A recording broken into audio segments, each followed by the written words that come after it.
साथियों नमस्कार, वंदे मातरम, जय हिंद। मैं राजू मिश्रा, विश्व शक्ति पार्टी का प्रदेश उपाध्यक्ष, हरियाणा, किसान मजदूर जागृति मंच का संयोजक और अखंड हिंदू राष्ट्र मोर्चा का सहयोगी। जैसे कि आज का टैगलाइन आपने देखा कि बैंक लोन का रहस्य। आज ये बहुत इंपॉर्टेंट चीजें आपको बताने वाला हूं और उम्मीद है कि आप सभी इसको देखेंगे और अपने यार प्यारे दोस्तों को शेयर करेंगे ताकि अधिक से अधिक लोग इस मुहिम में हमारे साथ जुड़े और इसका खुलासा भी हो और लोग अधिक से अधिक जागरूक हों, ताकि जितने अधिक लोग जागरूक होंगे आपकी लड़ाई को उतना ही बल मिलेगा। तो खैर, रोज के जैसे आज भी 2-5 मिनट वेट कर लेते हैं ताकि अधिक से अधिक लोगों तक आप अपने नियर एंड डियर, आपके जो भी यार मित्र प्यारे हैं, उनको आप शेयर कर दें ताकि अधिक से अधिक लोग जुड़कर इस मुहिम को देखें, समझें और अपनी कसौटियों पर परखें, ताकि जो भी भाई ऐसे हैं लोन से पीड़ित या कर्ज के दलदल में फंसे हुए भाई हैं, हमारा सिर्फ एक ही प्रयास होता है कि हम अपना बेस्ट उनको दे सकें। यह सारी इंफॉर्मेशन, जानकारी मेरा देने का उद्देश्य है सिर्फ आपको जागरूक करना। न मैं आपको यह मना करता हूं कि आप अपना लोन अदायगी ना करें, ना मैं आपको ये कहता हूं कि आप अपने लोन का रिपेमेंट करें। आप जैसा उचित समझे आप अपना संज्ञान ले सकते हैं, अपना निर्णय ले सकते हैं और अपने आधार पे आप अपना काम कर सकते हैं। और इसीलिए मैं आपको ये सारी इंफॉर्मेशन देता हूं ताकि आप अच्छे से अपना डिसीजन स्वयं ले और आत्महत्या जैसे घाती कदम से आप बच सकें। अमूमन आज देखने में आ रहा है कि अधिकतर लोग इतने डिप्रेशन में आ जाते हैं कि वो आत्महत्या जैसा संगीन अपराध कर बैठते हैं, जबकि आत्महत्या किसी चीज का सोल्यूशन नहीं है, किसी मसले का हल नहीं है। संवाद से तो समाधान हो सकता है, लेकिन आत्महत्या से समाधान यह एक असंभव है। आप आत्महत्या करोगे, उससे आपका सिर्फ और सिर्फ नुकसान होगा, आपका परिवार बिखर जाएगा, जो आपने आशाओं के तिनके बुन बुन के सपनों का महल बनाया वह ढह जाएगा। और आप अगर ये सोच रहे हैं कि आपकी आत्महत्या के बाद आप इस कुचक्र माया जाल से आप निकल जाएंगे, तो यह आपकी सबसे बड़ी भूल होगी। तो समय बहुत हो गया वेट करते, आते हैं आज के टॉपिक पे, बैंक लोन एक रहस्य। चर्चा को शुरू करें इससे पहले हमें समझना होगा कि लोन का मतलब क्या होता है, क्योंकि जब तक आप लोन नहीं समझेंगे तब तक आप इसके रहस्य को नहीं समझ सकते। और जब किसी मुद्दे पे बात करना हो तो सबसे पहले होता है कि उस मुद्दे को समझना। यानी अगर हम आज ये लोन एक रहस्य की बात कर रहे हैं तो सबसे पहले आपको लोन के विषय में समझना होगा कि ये लोन एक्चुअली है क्या और क्या होता है लोन। नॉर्मली किसी भी व्यक्ति से पूछ लो तो उसका एक ही जवाब होता है कि हमने बैंक से लोन लिया। अगर उससे पूछो कि आपने जो लोन लिया उसका मतलब आप समझते हो, तो संभवतः वो कहेगा हाँ कर्ज लिया है, बैंक से कर्ज लिया है। बिल्कुल सही कहता है, क्योंकि जो चीज जो सुना है वही चीज तो वो कहेगा कि हमने लोन लिया है, कर्ज लिया है। लोन का LOAN, ये 4 अक्षर होते हैं। चारों अक्षर को मिला करके लोन शब्द बनाया गया और ये चारों अक्षर 4 चीज को दर्शाते हैं और अपने आप में बहुत बड़ा ये गूढ़ रहस्य भी है। लोन का मतलब होता है liquidity, option, authorise, network. Hindi में कहें, लिक्विडिटी का मतलब पैसा, ऑप्शन का मतलब होता है प्रकार, तरीका, तरह, एथोराइज का मतलब होता है नियुक्त करना, या और इसको सरल भाषा में बताए तो सहमति, सहमति प्रदाता भी कह सकते हैं। और नेटवर्क आप समझते हैं मायाजाल। और इसके अलावा होता है लोन को legal observation around the network. ये दो मीनिंग इसके यूजफुल होते हैं लोन के। अब अगर आप इसको समझने पे जाएंगे कि लोन हर व्यक्ति लेता है, कोई घर पे लोन ले लेता है, कोई फैक्ट्री कारखाना पे ले लेता है, कोई दुकान वगैरह चलाने के लिए ले लेता है, कोई गाड़ी पे ले लेता है, और कोई अपना क्रेडिट पे ले लेता है, जिसको अनसिक्योर लोन कहते हैं। लोन दो प्रकार के होते हैं। ऐसे 69 तरह के लोन होते हैं। टोटल जो बैंकों के पास लोन के प्रोडक्ट हैं वो टोटल 69 तरह के होते हैं।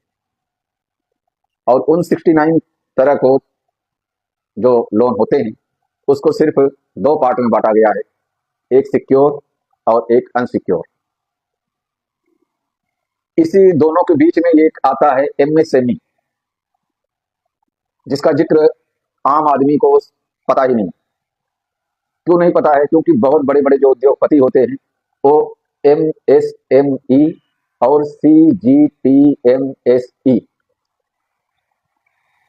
इसके तहत लोन लेते हैं। लेकिन मोस्टली जो होता है हर आदमी को सिर्फ और सिर्फ ये दो तरह के लोन का पता होता है कि सिक्योर और अनसिक्योर। इसके अलावा उसे नहीं पता होता है। अब शॉर्ट में आपको बता देते हैं, सिक्योर का मतलब होता है जिस लोन को आप लेते हैं उसके बदले में कोई धन आप बैंक को देते हैं, वो होता है सिक्योर लोन। और अनसिक्योर लोन होता है जिसमें आप सिक्योरिटी नहीं देते हैं या नाम मात्र की सिक्योरिटी देते हैं। जैसे मान लीजिए आपने 4 लाख का लोन लिया और आपने 1 लाख की प्रॉपर्टी दे दी, तो वो अनसिक्योर में काउंटिंग होती है उसकी। और सिक्योर होता है आप अगर 50 लाख की प्रॉपर्टी दे करके 30 लाख रुपए लोन लेते हैं, 40, यानी आपकी जो प्रॉपर्टी आप दे रहे हैं उसकी वैल्यूएशन आपके लोन से ज्यादा, मिनिमम 1.5 गुना है, तो वो आपका सिक्योर लोन। और मोस्टली सिक्योर लोन आपका जो होता है वो आपका दोहन करने के लिए होता है। दोहन कैसे होता है, यही एक रहस्य है। और इसी रहस्य से आज हम पर्दा हटाएंगे और उम्मीद करते हैं कि आप सभी इस चीज को अच्छे से समझेंगे। अब आपको बताते हैं कि लोन का पहला रहस्य क्या है। आप गए लोन लेने, कागज दिया, साइन किया, लोन लिए, आपके खाते में आया, पैसे आए, डिजिट आए, व्हाट एवर, चेक आया, डीडी आया, जो भी आया आपने लिया और आप चले आए। इतने तक आपको पता है। इसके आगे आपको नहीं पता है। क्यों नहीं पता है? क्योंकि उस टाइम पे आपको गर्ज इतनी थी कि आप बिना सोचे समझे आपने सिग्नेचर किया, हस्ताक्षर किया और अपने लोन को लिया और वहां से चलते बने। मैं जो चीजें आपको बताऊंगा शायद आपको एक पल के लिए विश्वास ना हो, लेकिन जब इसकी गहनता से आप अध्ययन करेंगे, सर्च करेंगे और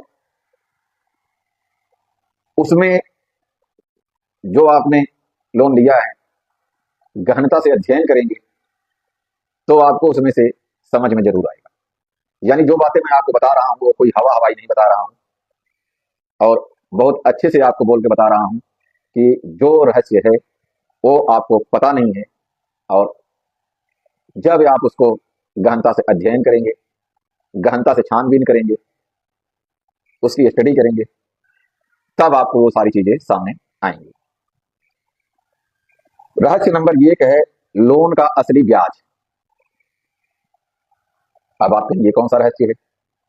अजी आगे तो सुनिए, आपको पता लग जाएगा। जब आप लोन लेने जाते हैं तब बैंक मैनेजर आपको एक रेशो बताता है और वो रेशो बताता है आपको ब्याज का, और आगे बताता है कि लगभग या लमसम। एग्जाम्पल के तौर पे आप मान लीजिए आप होम लोन लेने गए, हमारे देश में सबसे कम ब्याज होम लोन पे ही है। नॉर्मल रूटीन की बात कर रहा हूं मैं, इसमें SC ST और ऐसे बहुत सारी योजनाएं आई हैं, उनकी बात नहीं कर रहा हूं, रूटीन की बात कर रहा हूं। रूटीन में जो लोन होते हैं उसमें सबसे कम ब्याज आपके होम लोन की है, और होम लोन की जो ब्याज है वो अधिकतम 7.60 तक है। और प्राइवेट NBFC फाइनेंस कंपनियां जो है 9 रुपए 60 पैसे से लेकर के 10 रुपए 40 पैसे तक होता है। ध्यान रखें, जो आपका ये ब्याज इंटरेस्ट होता है, बैंकों का ब्याज हमेशा सालाना होता है, पर मंथ का नहीं होता है। लेकिन यहाँ पे बहुत बड़ा गड़बड़ घोटाला है। अब वो गड़बड़ घोटाला क्या है वो आप समझिए। मैंने अभी आपको बताया कि लोन का असली ब्याज ये सबसे बड़ा रहस्य है। अभी कैसे है जिसको आप समझिए। मान लीजिए आप बैंक में गए और बैंक मैनेजर ने आपको बोल दिया कि सर आपको 7 रुपए 60 पैसे आपका ब्याज लगेगा, और इतने रुपए आपकी EMI बनेगी, इतने रुपए अगर आप लोन लेते हैं तो इतने रुपए EMI बनेगी, और इतनी EMI इतने साल के लिए बनेगी, तो आपको बता देगा। लेकिन वो कोई चार्ट बना के नहीं देता कि आपको कोई चार्ट बना के दे दे, ऐसा नहीं। मैं सभी को एक तराजू में नहीं तौलता, कुछ बैंक देते ही। बैंक तो क्या देता है, कोई अच्छा मैनेजर होता है तो वो बेचारा दे देता है, बैंक कभी नहीं देता, क्योंकि वो अपनी बिजनेस पॉलिसी कभी साझा नहीं करती। अब आपको 7 रुपए 60 पैसे पे ब्याज का बता दिया गया, आपने वो ब्याज ले लिया, और साथ में आपने लोन अप्लाई किया, हो गया। मान लीजिए आपने 10 लाख रुपए का लोन लिया, अब बैंक कवर कैसे करेगा? आपको तो 7 रुपए 60 पैसे बताया, और बैंक का ब्याज आगे 9 रुपए 60 पैसे है, यानी 2 रुपए सालाना ज्यादा। अब आपसे कवर कैसे करेंगे? क्योंकि आपको तो उसने बता दिया कि 7 रुपए 60 पैसे, एकदम से बढ़ा देगा तो आप चिमकेंगे। बैंक क्या करेगा? 4 चीजें उसमें लगा देता है। प्रोसेस फीस के नाम पे पहला, दूसरा बीमा पॉलिसी के नाम पे लगा देता है, तीसरा डॉक्यूमेंटेशन चार्ज लगा देता है, और चौथा छुपी हुई सर्विस चार्जेस। अब आप ये पूछेंगे छुपी हुई सर्विस चार्जेस क्या है? तो तकरीबन तकरीबन सभी बैंकों में ये चीज होता है। कुछ एक बैंक है जिसमें कोई अतिरिक्त शुल्क नहीं होता, वो ईमानदारी से चोरी करते हैं। चोर तो हैं लेकिन ईमानदारी से चोरी करते हैं। और कुछ बैंक होते हैं T&C नामक बीमारी नीचे उनके उसमें लिखा होता है, यानी टर्म्स एंड कंडीशन। T&C जो है इनका सबसे बड़ा हथियार है। जब आप सिग्नेचर करते हैं तो उसमें कह देते हैं कि आपने हमारे T&C को, टर्म्स एंड कंडीशन को आपने स्वीकृति दी, सहमति दी, और उसी हथियार का इस्तेमाल करके अब मान लीजिए आपने 10 लाख का लोन लिया, आपसे इन्होंने 30,000 रुपए अलग अलग अलग अलग चार्जों में ले लिया, काट लिया। वो सिस्टम ही काट के देगा आपको, आपको देने की जरूरत नहीं है, आपके लोन अमाउंट में से वो कट जाएगा। यानी अगर आप 10 लाख रुपए ले रहे हो तो 9,70,000 रुपए ही आपको प्रोवाइड करेगी बैंक, 30,000 रुपए आपको बता देगी कि आपका ये चीज कट गया। अब आप ये बताइए, 30,000 रुपए 3% हो गया, 3% बैंक ने आपसे ले लिया, एक्स्ट्रा ले लिया। अब इसको आप जब कैलकुलेट करेंगे तो ये 10 रुपए 60 पैसे में जाके पड़ेगा, जबकि आपको बताया गया 7 रुपए 60 पैसे। 3% ले लिया, 30,000 कितना हो गया? 10.60। पहला घोटाला यहाँ पे। अभी कुछ लोग ये कहेंगे कि जी बीमा तो करवाता है, बीमा भी बताती है बैंक। हाँ जी, करवाती है बीमा। बीमा करवाना बैंक की रिस्पॉन्सिबिलिटी है, उसको अपने लोन को सिक्योर करना है, इसलिए उसको करवाना पड़ता है। दायित्व है उसका आपका बीमा करवाना, आपकी प्रॉपर्टी का बीमा करवाना। वो आपको नहीं मिलता, वो तो छोड़िए, आपको पॉलिसी की कॉपी तक नहीं देते, वो पॉलिसी सर्टिफिकेट जिसको कहते हैं वो भी नहीं देते आपको। और कई तो ऐसे होते हैं छोटा मोटा करवा देते हैं 5-4 हजार रुपए का, और आपको कह देंगे कि इसको 3 साल अगर आप भरोगे तब आप इसको विड्रॉ कर लेना, ऐसे भी कहते हैं। लेकिन आपको पता है कि आप करेंगे नहीं, और बैंक को भी पता होता है कि ये करने वाले तो है नहीं, इसलिए एक बार करके अपने गले का फंदा हटा दिए, बाद में उसको एडजस्ट कर लीजिए। अब क्या हुआ, आप 1 साल रूटीन में चलते रहे और अच्छे से बैंक की ईएमआई भरते रहे, एक ईमानदार कस्टमर की तरह से, ईमानदार कर्जदार के रूप में आप बैंक के साथ व्यवहार करने लग गए। बैंक वाला क्या करेगा आपको कि जब आप ईमानदारी से उसको ब्याज भरना शुरू करोगे, आपको कुछ नहीं बोलेगा। ऐसा नहीं है कि बैंक वाला आपको कह देगा कि नहीं आप ये किस्त भरो, वो किस्त भरो। आप मान लीजिए 1 साल आपने लोन भर दिया, बड़े अच्छे से आपने उसकी ईएमआई भर दी, सारी चीज कर दी। अब आप 1 साल बाद आपका कुछ न कुछ रूटीन गड़बड़ होना शुरू हो गया। बैंक आपको दो लालच देता है। जैसे ही आपका लोन हुआ, थोड़ा सा आप गड़बड़ हुए, ट्रैक से हटे, तो दूसरा लालच आपको बैंक देता है, दूसरा रहस्य है उसका, आपको रिस्ट्रक्चर, जिसको कहते हैं ब्याज दरों को पुनः विस्थापित करना, रिस्ट्रक्चर। यही आप फंस जाते हैं। आप इस लालच में होते हो कि यार मेरे से भरा नहीं जा रहा है, 20 लाख रुपए लोन है मेरा, मेरे से भरा नहीं जा रहा है, 10 लाख रुपए लोन है, मैं कहां से हर महीने भरूं। चलो मैनेजर से बात करते हैं कि सर हमारी ईएमआई को थोड़ा छोटी कर दो। तो बैंक मैनेजर आपको एक ऑफर देगा कि भाई ऐसे करते हैं, ये छोटा तो नहीं होगा, आपकी कुछ रिस्ट्रक्चर कर देते हैं, अकाउंट को नया पुराना कर देते हैं। रिस्ट्रक्चर का आप भाषा में उसको बताएंगे, नया पुराना कर देते हैं खाता। और उस नया पुराना खाता के चक्कर में आप उस झांसे में आ जाते हो, और क्या करेगा आपको एक काल्पनिक, ध्यान रखना, काल्पनिक काल्पनिक एक खाता खोल देगा और आपसे पूछेगा 2 साल तक का कर दे, 3 साल के लिए कर दे। आप कहोगे जी जी जी जी जी। अब वो क्या करेगा, 2 साल की ईएमआई आपका जोड़ लेगा। मान लीजिए आपका 10,000 रुपए महीने का ईएमआई, आपने 2 साल का किस्त हो गया 2,40,000। अब वो क्या करेगा, 2,40,000 का एक आपका अकाउंट बना देगा और उस पर भी ब्याज लेना शुरू करेगा, और आपको कहेगा कि आपको 2 साल तक का इसमें दिया है, इसका आप इतना ब्याज डालते रहना, इस खाते में इतना डालते रहना, आपका सिस्टम हो जाएगा, 2 साल बाद आपका ये वो हो जाएगा। आप बड़े खुश हो जाते हैं कि मैनेजर तो बहुत अच्छा आदमी है मेरा, मैनेजर को आप दुहाइयां देने लगते हो। लेकिन असल में क्या है, मैनेजर ने एक गूढ़ रहस्य के तहत आपके गले पे छुरी यहां रख दी, यानी आप आगे मल्टीपल में, एक आपका कर्ज नहीं उतार सके, बदले में दूसरा कर्ज आपका ड्यू हो गया। और वो कैसे हो गया, न तो बैंक ने आपको 1 रुपए दिया, आप ध्यान रखें, अगर वो 2,40,000 के अकाउंट खोला ना, अगर उसमें से आप 10 रुपए निकालने की कोशिश करोगे तो नहीं निकलेगा। क्यों? क्योंकि उसमें पैसे नहीं होते, न बैंक उसमें कोई पैसे डाले। वो बैंक क्या करेगा, उस डिजिट से इस डिजिट को थोड़ा सा डिसबैलेंस करके रखेगा, आपका सिस्टम बनाते चला जाएगा। और उसी पुनर्स्थापन में क्या करेगा बैंक, आप रहस्य नंबर 3 पे आइए।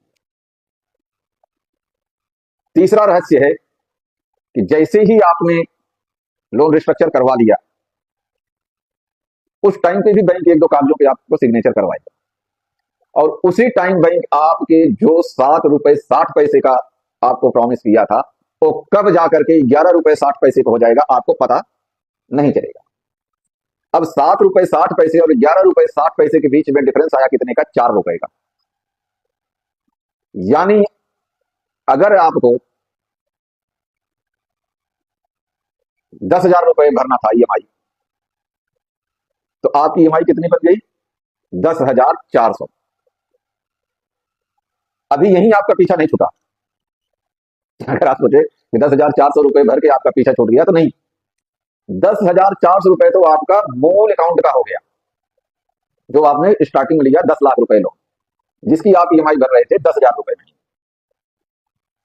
अमूमन क्या था, आपको उसका ईएमआई 7,600 रुपए थी, 7.60 के हिसाब से 7,600 रुपए थी। इसको कैलकुलेट करना भी आपको बता देता हूं कि लोन के ईएमआई और ब्याज को किस तरीके से कैलकुलेट किया जाता है। नॉर्मल फंडे में आपको बताता हूं, बहुत इजी तरीके से, थोड़ा सा अप डाउन हो सकता है। मान लीजिए आप 10 लाख रुपए लोन ले रहे हैं और 10 साल के लिए ले रहे हैं और 7 रुपए ब्याज पे ले रहे हैं, तो आपका 10 लाख गुणे 7 गुणे 10 आप लिख सकते, यानी 10 साल की जो आपका ब्याज बनेगा उसको आप पहले कैलकुलेट कर लीजिए। साधारणतः बताएं आपको तो 10 लाख का 7% के हिसाब से 70,000 रुपए आपका साल का हो गया, और 10 साल के लिए कितना हो गया, 7 लाख हो गया। तो 17 लाख को अब आप 120 से भाग दे दीजिए, जो आपका आता है वो आपकी ईएमआई बनती है। नॉर्मली ये आपको मतलब ये मैं सीए वाला कैलकुलेट नहीं बता रहा हूं, नॉर्मल कैलकुलेट बता रहा हूं। इसमें अप डाउन होता है, थोड़ा सा ज्यादा फर्क नहीं पड़ता है, 200, 400, 500, 1,000 रुपए मैक्सिमम, इतना फर्क पड़ता है। अब क्या हुआ, 10,400 रुपए तो आप दे रहे हो, 4% बढ़ गया आपका, लेकिन साथ में वो लोन अकाउंट जो आपका था, अभी तो आपने एक कर्ज लिया था, दूसरा आपने रिस्ट्रक्चर कर दिया जो पुनर्विस्थापित करवा लिया, अब वो साथ में वो भी आएगा। मतलब बाप बोलेगा बेटा, जैसे बाप चलेगा बेटा बोलेगा घरे घरे बापू मैं भी आऊंगा, अब वो 2,40,000 का और जोड़ेगा, उसका भी लगभग लगभग वो 14 से 1,500 रुपए आपका बना देगा कि भाई ये चीज आपको ये है। यानी जो आपका 10,04,000 रुपए था उसमें आप 1,500 रुपए और जोड़ दीजिए, यानी आपका 12,000 रुपए बन गए, मोटी मोटा 100-200 रुपए अराउंड फिगर कर रहा हूं मैं, राउंड में 12,000 बना दिया। कहां आप 10,000 नहीं दे पा रहे थे, आप तो छोटा करवाने गए थे, अब आपको 12,000 देना पड़ रहा है। अब वो 12,000 रुपए आप दे नहीं पा रहे हो, अब वो क्या हो रहा है, आपको कंपाउंड ब्याज यानी चक्रवृद्धि ब्याज के तौर पर वो बढ़ना शुरू हो गया। जबकि कानूनी रूप से, कानूनतः बैंक आपसे, और ये मैं नहीं कह रहा, इस सुप्रीम कोर्ट की गाइडलाइन और उसकी जजमेंट के अनुसार मैं बता रहा हूं, ये चीज इंप्लीमेंट होती है सभी बैंक, एनबीएफसी और फाइनेंस कंपनी पे। बैंक न आपसे कोरे कागज पे सिग्नेचर करवा सकता है, हस्ताक्षर करवा सकता है, न आपसे कंपाउंड ब्याज ले सकता है, न आपसे पैनल इंटरेस्ट ले सकता है, और न आपसे छुपे हुए चार्ज ले सकता है। लेकिन ये इंप्लीमेंट नहीं होता। इंप्लीमेंट क्यों नहीं होता है कि हमें आपको इस चीज की जानकारी नहीं है, और आप किसी बैंक को अगर आप लिख करके देंगे कि आप हमें ये बताएं कि आपने हमसे कितने कोरे कागज पे सिग्नेचर लिए, कितने हमारे फाइनल इंटरेस्ट लिया, कितना हमसे चक्रवृद्धि ब्याज ले रहे हैं, तो बैंक सिरे से नकार देगा। क्यों नकार देगा, क्योंकि उसको पता है कि ये मैं क्राइम की श्रेणी में आ जाऊं। तो ये आप समझ लीजिए कि ये आपका 3 रहस्य आपको मैंने बता दिया लोन का। और आदमी तभी मरता है जब वो लालच में फंसता है, कोई भी हो, मैं हूं, आप हो, XYZ कोई भी हो, तभी वो फंसता है। अब यही आपका पीछा नहीं छूटा, अब आप लोन देने में असमर्थता व्यक्त करने लग गए, साहब मैं तो मर गया, मेरे पास है नहीं, ये है वो है। तब बैंक आपको एक वो कहेगा कि ऐसा है, मैं तो कुछ कर नहीं सकता, मैं आपको भाईचारे में इतना ही सहयोग दूंगा कि आप उस प्रॉपर्टी को बेच के बैंक का पैसे अदा कर दें, बाकी आप अपना देख लें। यही आपको सबसे बड़ा माया जाल में फंसा लेता है बैंक। अब आप भागना शुरू कर दिए कि मैं मेरा मकान बेच दूं, ये कर दूं, वो कर दूं, ऐसे करके मेरा पीछा छूट जाएगा। अमूमन क्या होता है कि जिस प्रॉपर्टी पे लोन होता है वह प्रॉपर्टी जल्दी बिकती नहीं, और जो प्रॉपर्टी होती है उस प्रॉपर्टी पे जो ब्रोकर्स होते हैं उनकी नजर होती है कि आज नहीं कल ये प्रॉपर्टी डिफॉल्ट होगी और ऑक्शन में आएगी, मैं इसको खरीद लूंगा, कम पैसे में खरीद लूंगा। क्योंकि उन ब्रोकरों से बैंक की अच्छी सेटिंग होती है। बैंक सिर्फ आपको टटोलता है कि आप उस प्रॉपर्टी को बेचने में इच्छुक हो, और कहीं न कहीं आप उसको मौन स्वीकृति दे देते हैं कि जी ठीक है, मैं इस प्रॉपर्टी को बेच करके आपका पैसा अदा करूंगा। मैं आपको बार बार कह रहा हूं कि अगर आपके पास है, आप सर्वाइव कर सकते हो, तो आप अच्छे से अपने लोन को सर्वाइव करके जैसे आप उचित समझो सेटलमेंट करो, या उसको पूरा आना पाई का भुगतान कर दो। आना पाई तो आप भुगतान नहीं कर पाओगे, या फिर आप लीगली रूप से फाइट करो। और लीगल में बैंक हर जगह फंसेगा जब आप उसको पैनिक नजर से अपना रिप्रेजेंटेशन कोर्ट में रखने में कामयाब होंगे। तो नॉर्मली क्या है, हम आप जब लोन की फाइल को लेकर के कोर्ट में जाते हैं तो जनरली क्या होता है कि हम लोन के अकॉर्डिंग जाते हैं, और जब लोन के अकॉर्डिंग जाते हैं तो क्या होता है कि चाहे आप सिविल में चले जाइए, चाहे लोअर में चले जाइए, चाहे सेशन में जाइए, चाहे आप हाई कोर्ट में जाइए, वहां सीधा सीधा आपको एक ही जवाब मिलेगा गाइडलाइन के साथ में कि यू गो टू डीआरटी और सरफेसी एक्ट। यानी आप या तो सरफेसी एक्ट में जाइए या डीआरटी में जाइए। तो इसलिए जो बैंक ये काम करता है, बैंक की तो हर जगह सुनवाई हो जाती, आम आदमी की नहीं होती है। और यही आप सबसे बड़ा गड़बड़ी कर देते हो, जिससे आप कोर्ट में सर्वाइव नहीं कर पाते। थोड़ा सा मैं तरीका आपको बताता हूं और आप कोर्ट में चले जाओ। कई लोग तो ऐसे होते हैं केविट लगा करके टाइम पास कर लेते हैं, उसमें क्या होता है, साल, 1.5 साल, 2 साल आपका निकल जाता है। लेकिन जब आप फाइट करने जा रहे हो तो आप इतना सोच के जाओ कि हो सकता है मुझे सुप्रीम कोर्ट जाना पड़े, तो मैं जाऊंगा। और अगर आप एक बार इनको कोर्ट में उलझा लिए तो यकीन मानिए आपके जीवन में आपसे पैसे नहीं ले सकते। क्यों नहीं ले सकते? कम से कम 35 से 40 साल की एज में आपने लोन लिया भाई, 18-20 साल में तो आपको लोन देती नहीं बैंक। और हमारे देश का कानूनी प्रक्रिया इतना स्लो है कि एक एक कोर्ट में 5 से 7 साल लगना शुरू हो जाएगा। और आज साइंटिफिक तरीके से हमारी आपकी उम्र का जो कैलकुलेशन है वो लगभग 60 साल है। तब तक तो हम आप हरिद्वार पहुंच जाएंगे तो क्या ले देगा बैंक। लेकिन इस चीज को जब आप इन रहस्यों को समझेंगे तभी आप कोर्ट में रख सकते हैं। और मेरा यकीन मानिए, जब आप इन रहस्यों को समझ करके आप कोर्ट में जाएंगे ना, तो बैंक के पास जवाब नहीं होगा। आपको 3 रहस्य बता दिया, अब आपको आप बताते हैं चौथा रहस्य। चौथा रहस्य है लोन का पुनः निर्धारण। लोन का पुनः निर्धारण, अब ये क्या होता है ये भी आपको देखिए। ये रिस्ट्रक्चर का छोटा भाई है। जो अकाउंट रिस्ट्रक्चर होता है उसका ये छोटा भाई है। अब ये कैसे है? अब मान लीजिए आपने रिस्ट्रक्चर करवा लिया। अभी आपको बताया था ना, आपने 10 लाख रुपए का लोन लिया था, 9,70,000 रुपए मिले, 2,40,000 रुपए ब्याज जोड़ करके वो आपका कितना बना दिया? लगभग 11 लाख के आसपास। अब लोन पुनः निर्माण कर देगा। वो कैसे करेगा? जब आप उसे गिड़गिड़ाओगे, ये करोगे वो करोगे, तो कहेगा यार आपके लिए मैं चलो ऊपर अफसर से बात करता हूं और आपका रास्ता निकालता हूं। तब वो आपसे कहेगा आप एक स्टाम्प पेपर लेके आइए। आप जाओगे भागे भागे। पहले तो 100 रुपए का, 50 रुपए के स्टाम्प पेपर लेते थे, 10 रुपए का भी लेते थे। अब तो मेरे ख्याल से 2,000 रुपए मैंडेटरी कर दिया। आप एक 2,000 का बैंक के नाम लेके आओगे और बैंक कहेगा कि आप अपने नाम से बैंक के हक में लेके आना। आप लेके आओगे, उसके ऊपर सिग्नेचर वगैरह करा के कहेगा आप कल आ जाना। वो ये उसके ऊपर प्रोपेगेंडा बनाएगा बढ़िया सा और उस पर आपका सिग्नेचर, हस्ताक्षर वगैरह करवा देगा। फिर कहेगा कि हम आपके इस लोन को दोनों को मिला करके नए सिरे से कर देते हैं। इसकी ईएमआई टेनर थोड़ा लंबा कर देंगे और ईएमआई छोटी हो जाएगी। मतलब अगर आपने 10 साल के लिए लोन लिया था, 10 और छोटा वाला जो अकाउंट आपका रिस्ट्रक्चर किया था कितना हो गया? 12 साल का आपका लोन था। अब वो क्या करेगा? दोनों की इकट्ठा करके एक नया खाता जनरेट करेगा और वो दोनों खाते उसके पोर्टफोलियो में बंद दिखा देगा। हकीकत में वो बंद नहीं होता, सिर्फ उसके पोर्टफोलियो में वो बंद दिखाएगा, क्योंकि इनकी पोर्टफोलियो के आधार पे ही इनका शेयर मार्केट का रेट होता है। बैंक का जो पोर्टफोलियो होता है उसी के ऊपर ही इनका शेयर का मार्केट डिपेंड होता है। अगर इनके पोर्टफोलियो में इस तरीके से लोन डिफॉल्ट ज्यादा दिख गया या एनपीए का रेशो ज्यादा हो गया तो इनका शेयर मार्केट धड़ाम से नीचे गिर जाएगा। यानी अगर आपको ये एनपीए करते हैं तो आपका नुकसान कम, बैंक का नुकसान ज्यादा होता है। और इसी चीज को बचाने के लिए ये सारे फंडे बनाए जाते हैं, जो अपने आप में एक रहस्य है। अब वो क्या करेगा कि जो आपने 10 साल का लोन था आपका, 10 से 12 किया, अब 12 से इसको सीधा उठा के फेंकेगा डबल 24 पे और आपका ले आएगा कहां पे? 8 से 9,000 रुपए ईएमआई पे लेके आएगा। यानी 12,000 की जगह पे आपको लेके आ जाएगा धड़ाक से 8 या 9,000 पे। अब आप कैलकुलेशन करते जाएंगे। अगर आप 10 लाख रुपए लिए हो और 24 साल आपको 8,000 रुपए देना पड़ा, तो आपने कितना दे दिया? 12 टिक 96,000 रुपए साल का आपने दिया और मोटी मोटा 24 साल में आपको 22 लाख देना।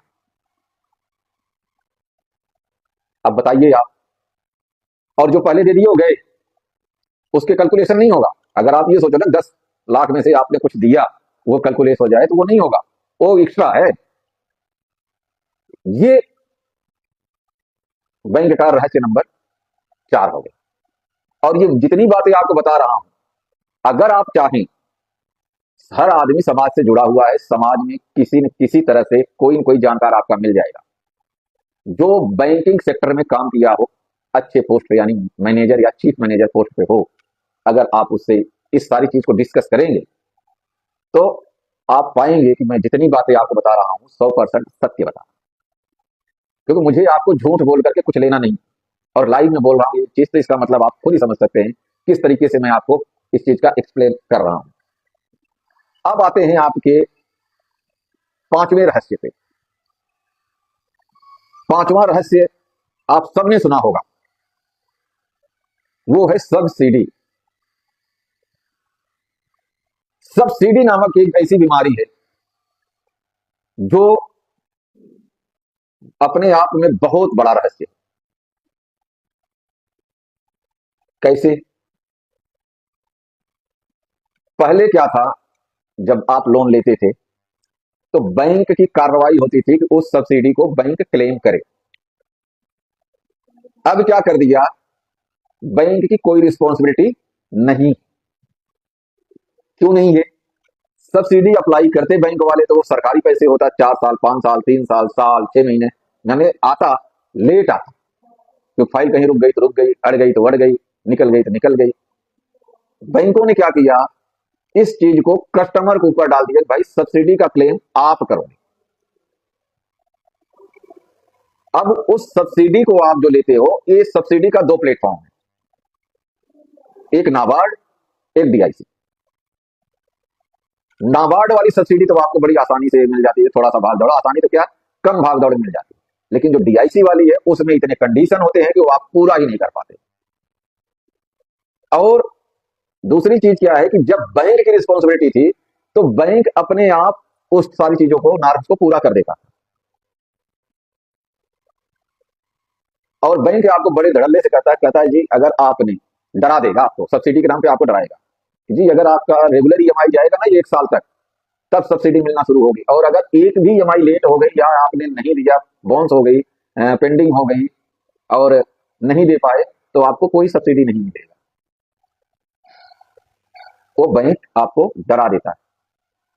आप क्या करते हो, उस सब्सिडी के लालच में, आपके पास पैसे नहीं है, पड़ोसी से कर्जा ले लिया, रिश्तेदार से ले लिया, भाई से ले लिया, ना प्यारों से ले लिया, अपने नियर डियर से ले लिया और दे दिया कि मेरी कंडीशन सही रहे ताकि मेरे को वो सब्सिडी आ जाए। और बाद में आपको पता चलता है कि आपको ये डॉक्यूमेंट से आपको सबमिट करना है। अब उस डॉक्यूमेंट्स का आपको पता ही नहीं होता क्या डॉक्यूमेंट्स चाहिए, कहां से मिलेगा। तब आप क्या करते हो, भागने लगते हो, कभी वकील के पास, कभी टाइपिस्ट के पास, कभी नोटरी वाले के पास, कभी बैंक में। इस तरीके से आप भागने लगते हो, कभी सीए के पास। इतने में आपका समय निकल जाता है, आपकी जेब से पैसे भी लग जाते हैं और सब्सिडी कांटा लग गया, खत्म। ये आपका हो गया पांचवा रहस्य।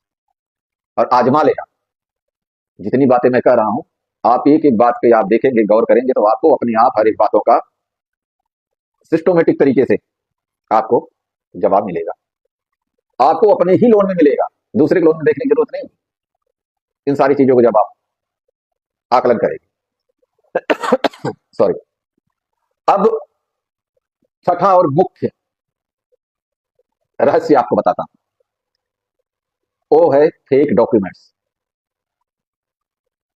बैंकों के ऊपर इतने ज्यादा प्रेशर होता है टारगेट पूरा करने का। अगर हम कहें कि आप लोन के सारे दस्तावेज पूरा कर सकते हो, तो ये कभी नहीं कर पाओगे। क्यों नहीं कर पाओगे?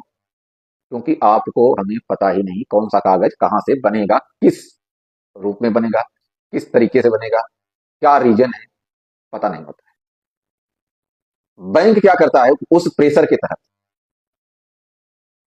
आपको लोन देने के बाद भी, क्योंकि आपके पास उसका आईडी आ गया, यानी पैन कार्ड, आधार कार्ड आ गया, मोबाइल नंबर आ गया, ईमेल आईडी आ गई, फोटो आ गया, गारंटर के सिग्नेचर आ गए, सारी चीज आपके पास, आपने बैंक को दे दिया। अब बैंक अपने पोर्टफोलियो को पूरा करने के लिए जो कागज चाहिए उसको किसी न किसी तरीके से अपने वकील को दे देगा, उनके लीगल पैनल होते वो ला करके पूरा करके दे देता है। और यही कारण है कि अधिकतर लोगों के पास जब बैंक नोटिस देता है, लीगल नोटिस देता है, तो वो उसमें लिख करके देता है कि आपके ऊपर 120 बी, 419, 420, 467, 468, 471 के तहत कानूनी कार्रवाई की जाएगी, इसीलिए वो लिख के देता है। जबकि अब बीएनएस लागू हो गया, इसमें जो मैं धाराएं बताया आपको, कंडीशन वही है, खाली आंकड़ा चेंज हो गया, जैसे 470 की जगह 377 कर दिया, ऐसे ही। लेकिन रूटीन में मैं आपको समझाने के लिए सारी चीजें बता रहा हूं। अब वो जब नोटिस आता है तब आप भागते हैं, अरे बाप रे मेरे पास तो ये आ गया, वो आ गया, और ये सब नॉन अवेलेबल धाराएं। और वकील के पास आप जाओगे तो वकील आपको अच्छी तरह से छील देगा। और जबकि ये धाराएं हटाने के लिए बहुत अच्छा उपाय है, सिर्फ एक लेटर है। अगर उस लेटर को आप बैंक को दे दो तो बैंक की औकात नहीं है कि आपके ऊपर ये सारी धाराएं लग जाए, लग ही नहीं सकती किसी कीमत पे, सिर्फ एक लेटर। लेकिन हम लोग क्या करते हैं कि पैनिक नजर नहीं रखते अपने बैंकों पे,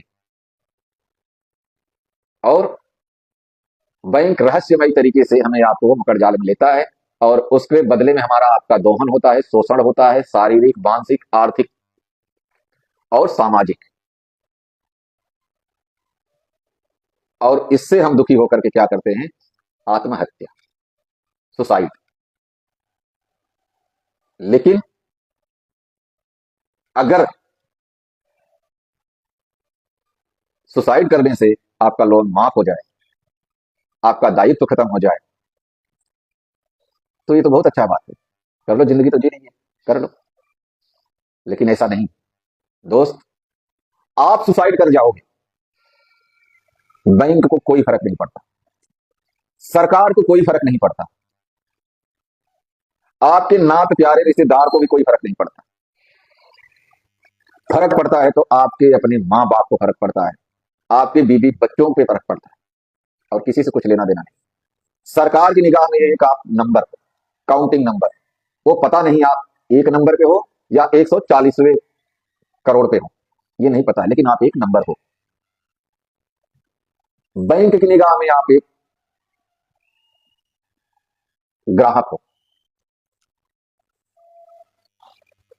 लेकिन आप अपने माँ बाप के लिए, अपने परिवार के लिए, आप पूरी दुनिया।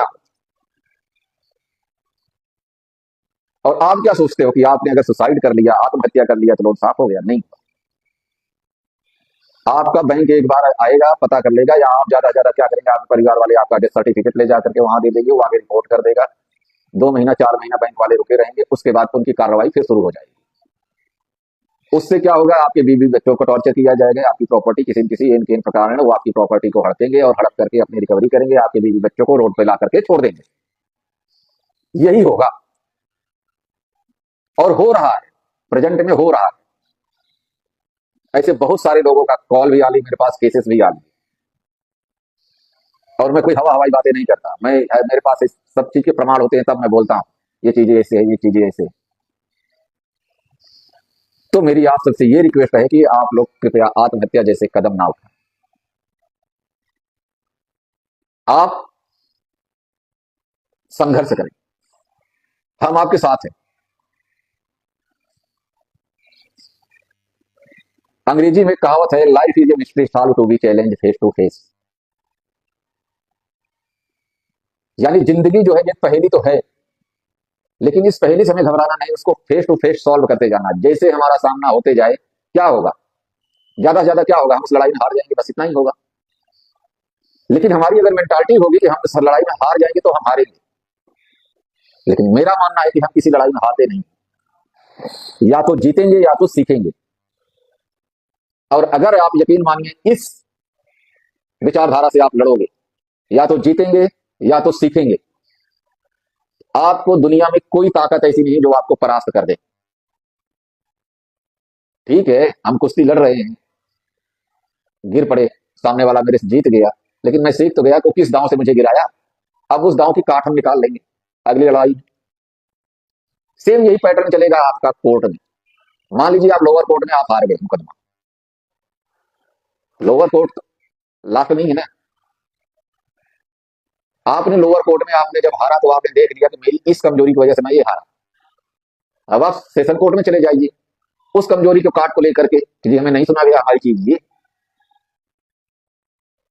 सेशन कोर्ट में कुछ संशोधित हो जाएगा, उसके बाद आप हाई कोर्ट पहुंच जाइए, फिर सुप्रीम कोर्ट। इतने तो आ लेंगे आपके घर पे कि भैया आओ, क्या चाहते हो। यानी अगर आप इसको मॉनिटरिंग करेंगे अच्छी तरीके से, तो आप 100 नहीं 1001% आप अपनी पूरी लाइफ में इस केस को अगर जीतेंगे नहीं तो हारेंगे भी नहीं, ये मेरा चैलेंज। लेकिन इसको आपको करना पड़ेगा। जब तक आप करोगे नहीं तब तक आपका कोई वो नहीं होगा।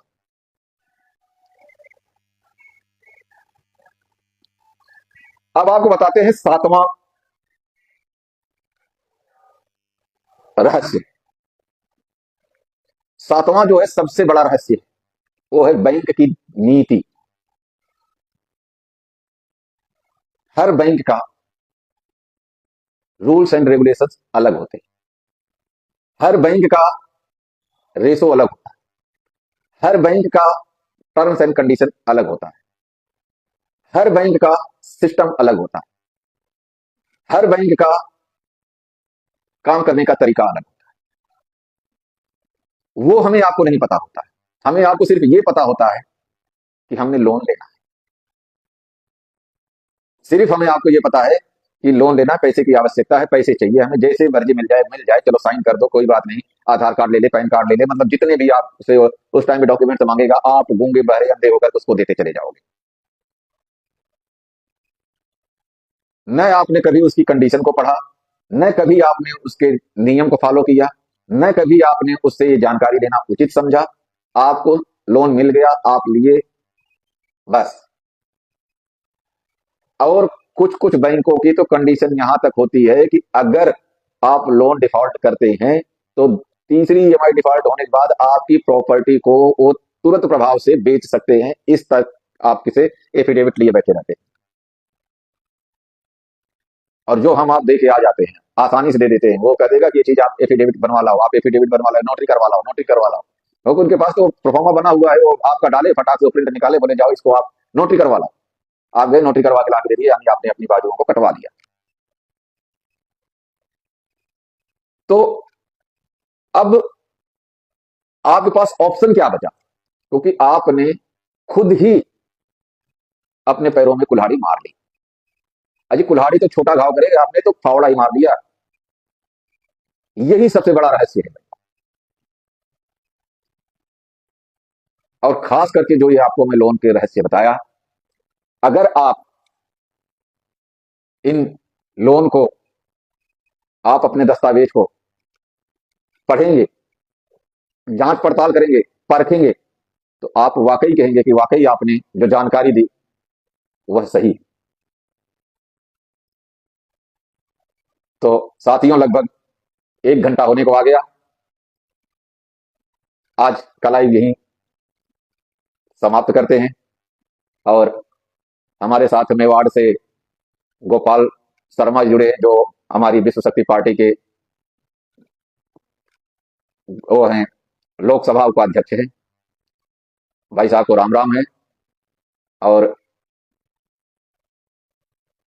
जितने भी हमारे साथी जुड़े हैं, सबका दिल से आभार व्यक्त करते हैं और उम्मीद करते हैं कि आप सभी हमारे द्वारा दिए गए जानकारी को समझने का प्रयास करेंगे। और हो सकता है कि कहीं अगर मैं भावना में कुछ ज्यादा बोल गया हूं, तो वो छोटा भाई समझते हुए उसको आप इग्नोर भी कर देंगे। तो इसी के साथ आज का सेशन यही समाप्त करते हैं। जय हिंद, वंदे मातरम। फिर मिलेंगे और नए मुद्दों के साथ। मैं आप लोगों को जगाने के लिए छोटी छोटी बातों को आपके साथ में शेयर करता हूं। आप लोग सपोर्ट करते हैं, इसका दिल से आभार व्यक्त करते हैं और आप सभी का खुशामदीद करते हैं। और एक बार पुनः आप सभी से करबद्ध प्रार्थना, आप लोग डिप्रेशन में आकर के आत्महत्या, सुसाइड जैसा कदम ना उठाएं। आप अगर इस स्थिति में आए, एक बार छोटे भाई को जरूर फोन करना। आपको नंबर भी बता देता हूं मैं, 9468477951। ये व्हाट्सएप नंबर है। इसके ऊपर आप सिर्फ मैसेज करना है, व्हाट्सएप आपको रिप्लाई मिलेगा। और कॉल करेंगे तो इस पे कॉल पिक नहीं होगी, क्योंकि ये सिस्टम से जनरेट नंबर है। व्हाट्सएप पे आपको रिप्लाई तुरंत मिलेगा, और ये कोई पैड नंबर नहीं। बहुत से लोग पैड नंबर जारी करते हैं, ये पैड नंबर नहीं है, निःशुल्क नंबर है। आप अपनी लोन की समस्या भी इसमें रख सकते हैं। जितना हो सकता है उतना मैं आपको सिर्फ गाइड कर सकता हूं कि आप इस चीज को इस तरीके से आप करें। क्योंकि अगर मैं एक व्यक्ति का जान बचाने में कामयाब हो जाता हूं, तो मैं समझता हूं कि ये मैं बहुत बड़ी जीत हासिल करता। और मेरा सिर्फ यही एक उद्देश्य है कि जितना हो सके अधिक से अधिक लोगों को मैं बचाने में कामयाब रहूं। मेरे मुहिम का यही मकसद है कि मैं अधिकतर लोगों को सुसाइड जैसे कुकृत्य से बचाने में कामयाब रहूं। कर्ज सबके ऊपर है। आज के समय में जो बच्चा अभी इस दुनिया में आया नहीं, उसके ऊपर भी लगभग 1,04,000 का कर्ज है। तो कर्ज के लिए आप लोग सुसाइड ना करें, ये मेरी बार बार आप लोगों से विनती है, निवेदन है कि आप ऐसा काम ना करें। इसी के साथ दोस्तों, जय हिंद, वंदे मातरम। फिर मिलेंगे, तब तक के लिए जय हिंद, नमस्कार।